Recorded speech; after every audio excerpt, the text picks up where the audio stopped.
बीएसटीच नव्हे तर कामगार चळवळीचं केंद्रस्थान नेहमी राहिलेलं आहे. बेस्ट वर्कर्स युनियनचं जे ऑफिस आहे 42 केनेडी ब्रिज, तिथे सोमवार सकाळी 10 तारखेला 11 वाजेपासून माझं या सर्व मुद्द्यांना घेऊन बेमुदत उपोषण मी सुरू करणार. आता इकडनं सुरुवात आहे 10 तारखेपासून, पण जोपर्यंत माझ्या मागण्या पूर्ण होत नाहीत, सरकार माझ्याबद्दलचा सकारात्मक निर्णय घेत नाही, वेटलीस असेल, परमनंट कामगार असेल किंवा सेवानिवृत्त असतील, आपण कुठेही थांबणार नाही, कुठेही रुकणार नाही आणि आमच्या मागण्या पूर्ण झाल्याशिवाय मागे हटणार नाही एवढंच सांगतो मित्रांनो.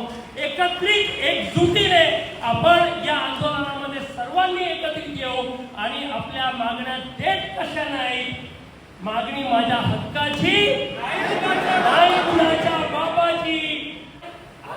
10 नोव्हेंबर 2025 11 वाजता आपल्या न्याय हक्काची लढाई सुरू करत आहोत. ज्यांना या कामगारांविषयी सहानुभूती असेल,